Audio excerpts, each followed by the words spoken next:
What's going on, everybody? Welcome back to my tiny garage. My name is Jared, and on my bench today we have a Murray push mower that if you missed the first video on, I will link that here for you. We pulled this thing out of a barn and got it fixed up and going again very easily, as a matter of fact, a whole lot easier than we thought we were going to.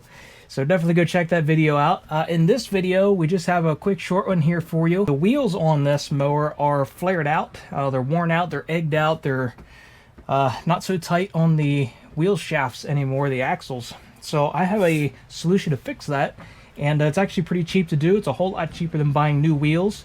So we're gonna do that here now, and I will show you guys what I got going on. So let's jump on in. So I'll show you guys kind of what I mean here.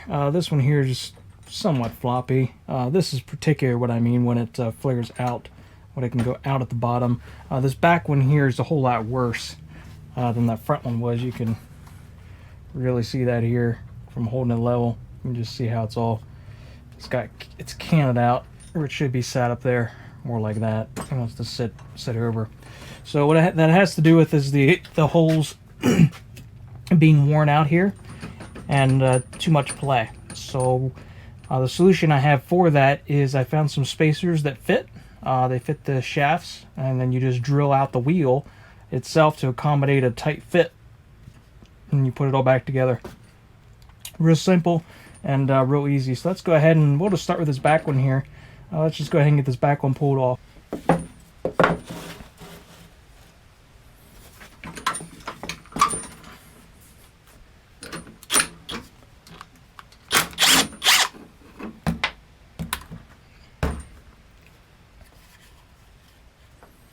There we can go. We can kind of see how it's egged out. It's not real bad, but it's just enough that it's making it noticeable. So here's what one of those spacers would look like. They're a real thin wall, and they slide right on there. They should be a 1/2 inch ID and then a 5/8 rough outside diameter. So 1/2 inch ID and then a 5/8 OD. So we just take a 5/8 drill bit and we drill out the center so these can be pressed into place. And then you got like a steel insert then instead of plastic. So let's drop over here to the drill press and get this drilled out.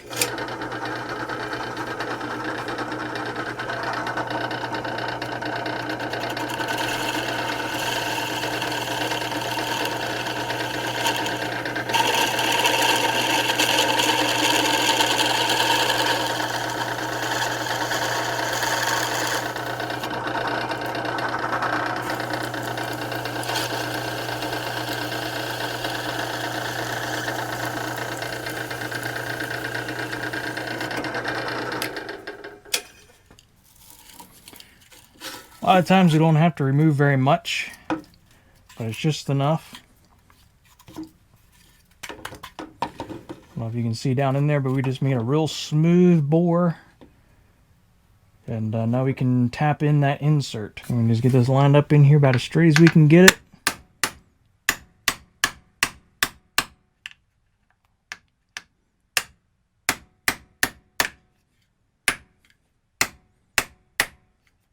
And just start working it its way down in there.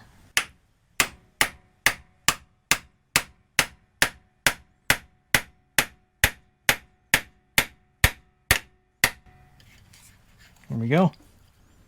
Back over here, put a little bit of grease on our axle.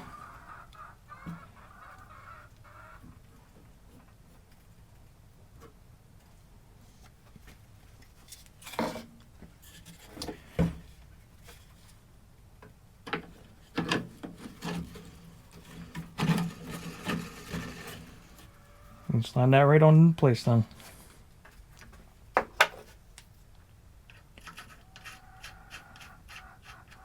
Now it looks like what we might have to do here on this one is it looks like our insert was actually just a little bit too big. I didn't quite catch that before. So I'm going to knock this back out just a little bit. I'm going to sand off some of the back side, and then we can reinstall it. The ones we do from here on out, we can just cut a little bit off before we put them in. Okay, so I just went around the back and sheared that off. So we are flush on both sides here now, so we should be good to go. Go ahead and reapply our grease onto here. like so.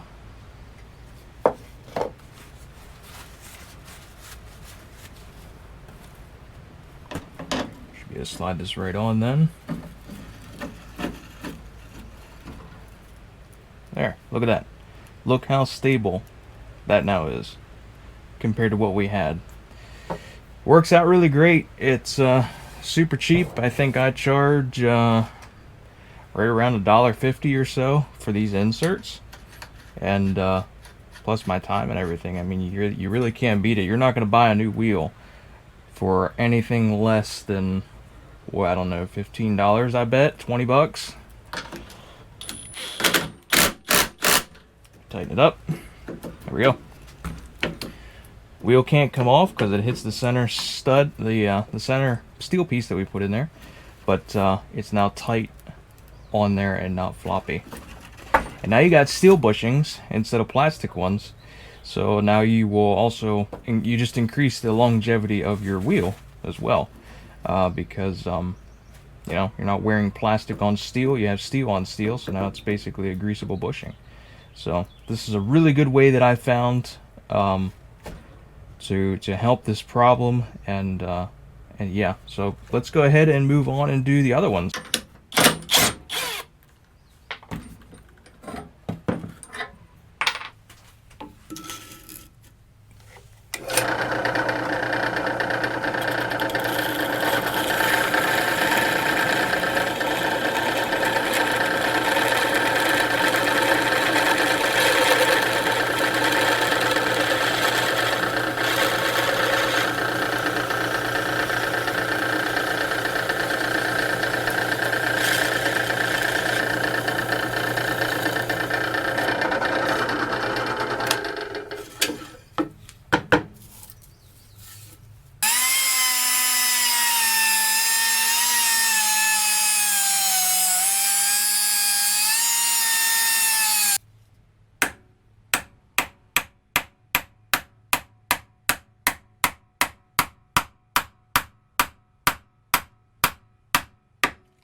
There we go. We pre-cut that one, so we are flush on the inside and perfect on the back side. Thing I might have to do here is just clean down this ridge here from my cut.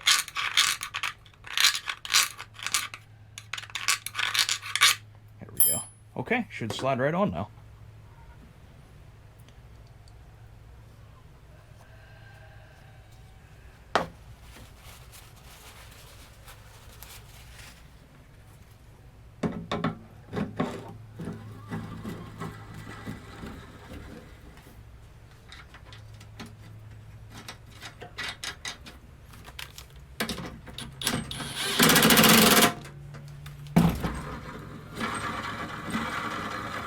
There we go. Simple as that. Nice and tight, no wobble. It honestly is one of the best fixes I have found that you could possibly do. I suppose if you had an issue with the centers wanting to come out, you could always epoxy them in there. But to be honest, I haven't had any issues. My drill bit setup and so on is tight enough that it's very much of a press fit, as you can see. And they don't seem to have any problems with coming out. But if you did have a problem, I suppose that you could very easily just JB weld or epoxy them in there, and that would probably fix that issue. But yeah, very simple, very easy. 2 down, 2 more to go.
Okay, our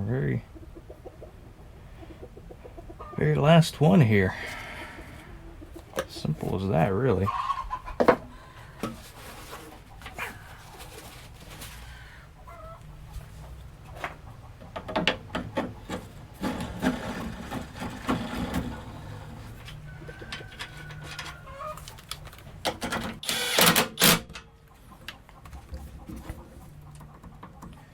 Can't beat it.